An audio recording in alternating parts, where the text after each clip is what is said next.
Hello and welcome back to my channel. My name is Anna and it is hot. Oh my gosh. Like I'm literally all sweating. It's like 28 degrees right now and it's hot. Whew.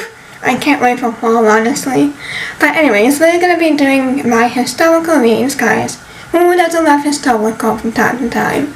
So let's get going. My first one is The Sacred and the Divine by Kate Christensen and Melissa Henderson. Past, Present, Future. What did the cards say? Only the Wolfson sisters know. The year is 1848, and Daisy Mulligan and Emily Wolfson are skilled in supernatural, particularly tarot readings. Daisy has insights about the future, Mulligan has ties to the past, and Emily has a special connection to the present. Although Massachusetts is known for its hostility to such talents, the village of Redcliffe is eager to use the sisters' ability for its own gain. And my next one is Daughters of the Underworld by Catherine Cole and Elizabeth Cole. Deanna is trapped. As one of the swords and mirrors serving the god Hades on Earth, her future is tied to the task of shepherding the dying from the mortal world, unless she can earn or steal enough to buy her way out. So when the tyrant ruler Orpheus offers both fortune and freedom to whoever can retrieve his dead wife Eurydice from the underworld, Deanna jumps at the chance. To succeed, however, she must enter an uneasy alliance with a group of fellow Semirs that she neither likes nor trusts. As the perilous journey into the realm of Hades begins, with the reward of freedom ahead, what will it take for Deanna to reach her prize? What indeed? My next one is A Desert of Bleeding Sand by Lucia D'Amicia. Zaya, a reviled half-Azia African fae with magical powers, is determined to stop the traitors attacking her academy and kidnapping its students, especially as her beloved sister is targeted. Sent to the palace during the king's coronation, her mission is clear: unmask the culprits behind the disappearances. But when she crosses paths with Dathian, a rival spy from another academy, his hidden motives complicate everything. My next book is His Face is a Sun by Michelle Jabez Corpora. Princess, Priestess, Rebel, Thief. Tensions run as hot as the Crimson Winds in the great kingdom of Katara. Rumors of the pharaoh's mysterious illness abound, and with them murmurs of rebellion grow.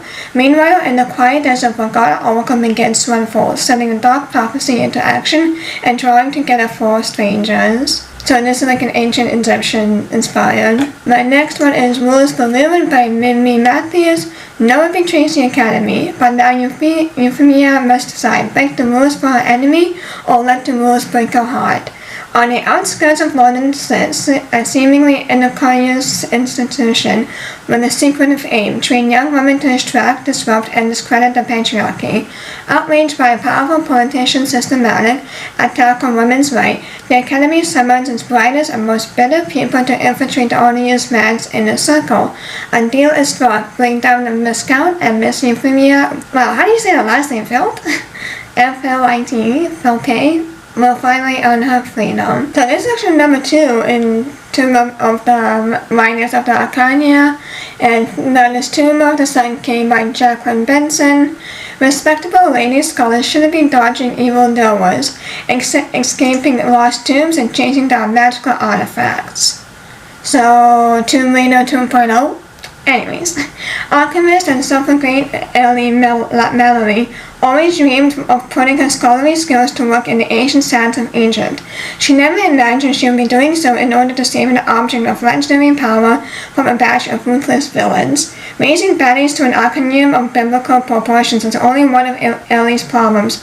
Her hopeless academic and perpetual mortified stepbrother, Dr. Neil Fairfax, is about to learn that she's been gallivanting around the globe with his ancient magnet best friend Adam Bates, the roguish surveyor for whom Ellie harbors increasingly complicated feelings. Add a petite and terrifying fearless Constant Tyrell to the mix, and Ellie either has a cracked artifact saving experts to hand or a recipe for a disaster. That honestly sounds exactly like Tomb Raider. My next book is Infraction by Rachel Louise Driscoll, Sisters, Rival, Protector. Quiet and reserved, Clemmy is happy in the background, but although her parents may overlook her talents, her ability to read hieroglyphs makes her invaluable at the Egyptian relic parties, which have made her father the toast of Victorian society. But one such party, the words Clemmy interprets from an unusual amulet, strike fear into her heart. The beautiful dangerous glyphs she holds in her hands will change her life forever. Wow, so apparently everything is Egyptian for my mythology. My next book is Daughter of Chaos by A.S. Webb. For mortals to be free, the gods must fall. In ancient Greece, mortals suffer under the tyranny of the gods, forced to sacrifice the food they depend on, their worldly possessions, and even each other at the whim of the 12. But an ancient prophecy speaks hope, one who will set humankind free. My next one is Upon a Starlight Tide by Kel Woods, St. Malo, Brittany, 1758. For Lucinda Leon, the youngest daughter of one of St. Malo's wealthiest ship owners, the high walls of the city are more hindrance than heaven. While her sisters are interested in securing advantageous marriages, Lucy dreams of escaping her elegant but stifling home and joining a ship's crew. Ollie Samuel, Lucy's best friend and English and smuggler, understands her longing for the sea, secretly teaching her to sail whenever she can sneak away. For Liz, the stolen time on the water with Samuel is precious.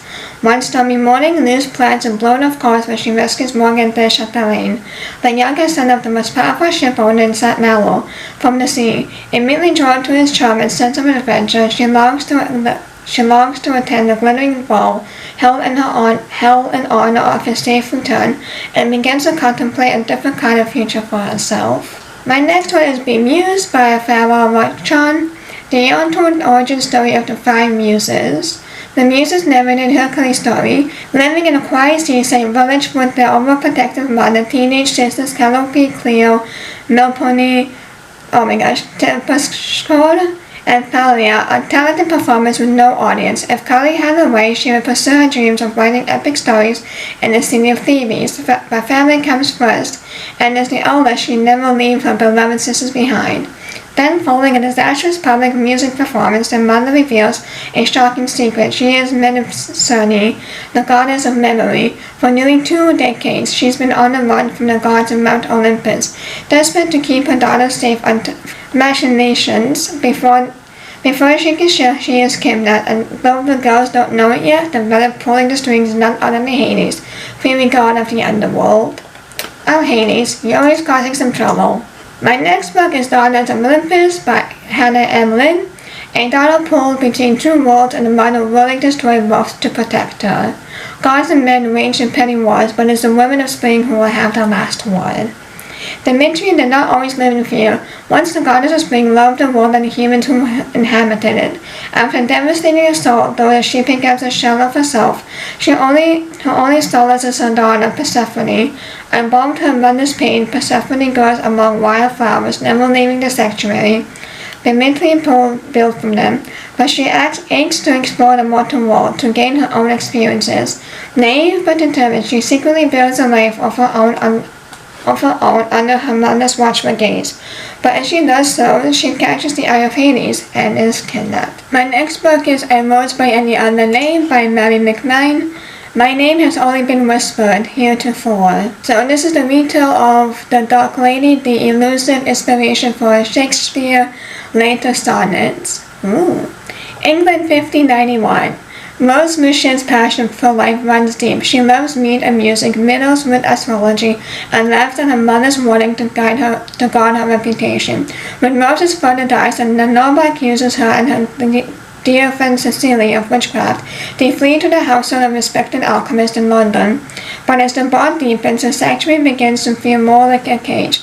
To escape, they turn to the oculist, secretly casting charms and selling astrological advice in the hopes of building a life together. This thriving underground business leads Rose to fair young noble Henry and playwright Will Shakespeare, and so begins a brief tempestuous and powerful romance, one filled with secret longings and betrayals. My next book is The Water All Black by Lee Mandello, and this is inspired by 1920s by Appalachia, the mountains. Leslie Brood is assigned to the backwoods township of Spaldwick Creek by the Frontier Nursing Service under its usual mandate: vaccinate the flock, birth babies, and weather the judgments of churchy locals who look at him and see a fair woman. Forged in defiance of the Western Front reborn in the cafes of Paris, Leslie believes he can handle whatever is thrown at him, but Spaldwick Creek holds a darkness beyond his nightmares. My next book is The Instrumentalist by Harriet Constable. Venice, 1704. In this city of glittering splendor and desperation, destitution never far away. At the Ospedale della Pietà, abandoned orphan girls are pushed every through a tiny gap in the wall every day. 8-year-old Anna Maria is just one of the 300 girls growing up within the Pieta's walls, but she already knows she is different. Obsessive and gifted, she is on a mission to become Vienna's greatest violinist and composer, and her remarkable world of color and sound, it seems like nothing will stop her. My next book is The Queen's Spade by Sarah Rowley, and this is inspired by true life events. The Count of Monte Cristo meets Bridgerton as revenge, romance, and twisted secrets. A young lady can only take so many injuries before humiliation and insult forge a vow of revenge. The year is 1862, and murderous desires are simmering in England. 19-year-old Sarah Bonetta Forbes, Sally, once a princess of the Ingabado clan, desires one thing above all else: revenge against the British crown and its system of colonial inhuman terrorism, which stole her dignity and transformed her into royal property. From military men to political leaders, she vowed to ruin all who had a hand in her afflictions. The top of the list, her godmother, Britain's mighty monarch, Queen Victoria herself. Oh man. Taking down the crown means entering into a twisted game of court politics and manipulating the Queen's inner circle, even if that means aligning with the dangerous yet alluring crime lord in London's underworld and exploiting the affection of Queen Victoria's own son, Prince Albert, as a means to an end. But when Queen Victoria begins to suspect Sally's true intentions, she plays the only card in Victorian society that could possibly cage Sally once again: marriage. Because if there's one thing Sally desires more than revenge, it's her freedom. With time running out and her wedding day looming, Sally's venturous game of cat and mouse turns deadly, as she's faced with the striking revelation that the price for vengeance isn't just pain and blood, it means sacrificing your heart. My next book is 6 Wild Crowns by Holly Mace. No king can rule them. 6 Wild Crowns, and this is actually the Tudor Queens era. So before Henry VIII. As tradition has it, the King of Albion must marry 6 queens and magically bind each of them to one of the island's palace or the kingdom of all. Clever, ambitious, Boylan is determined to be her beloved Henry's favorite queen. She relishes the game at court and the politic rivalries with his other wives. Seymour is the opposite. Originally sent to Boylan's court by another queen as a reluctant spy and assassin, she ends up catching Henry's eyes and is forced into a loveless marriage with the king. My next book is The Daughters of Madurai by Elijah Srivadiyar. Wow, I'm sorry if I said that completely wrong, I'm so sorry. Madurai, 1992. A young mother in poor family, Janani, is told she is useless if she can't produce a son, or worse, if she bears the daughters. They let her keep her first baby girl, but the rest are taken away as soon as they are born and murdered. But Janani can't forget the daughter she was never allowed to love. Sydney, 2019. Neela has a secret one she's been keeping from her parents for too long. Before she can say anything, her grandmother in India falls ill and she agrees to join her parents on a trip to Madurai. Neela knows very little about where her family came from or who they left behind. What she's about to learn will change her life forever. My next book is Cleopatra by Sarah Al-Arifi. It's a retell of Cleopatra, who is probably arguably one of the most famous Egyptian queens ever. Yeah, I'm really excited for this book. And my final one is Maud Horton's Glorious Revenge by Lizzie Pook, an Arctic expedition, a mysterious death, and the lengths to which one woman will go to avenge her sister. When Maud Horton receives a letter from the British Admiralty informing her of her younger sister's death, her world is shattered. Bold and daring, Constance had run away from her life in Victorian London 2 years prior, disguised herself as a boy to board and make peace. An expedition vessel bound for the Arctic's unexplored Northwest Passage. The Admiralty claims Constance's death was a tragic accident, but Maud knows when she is being deceived. Armed with Constance's diary from her time at sea and a furious desire for justice, Maud sets her sights on and makes peace. Former scientist Edison Stowe, a greedy and manipulative man whom she suspects had a hand in her sister's death. When she learns he has a new venture, a travel company that escorts spectators across the country to witness popular public hangings, she decides to join the latest tour, determined to extract the truth from Stowe and avenge her sister, no matter the risk to herself.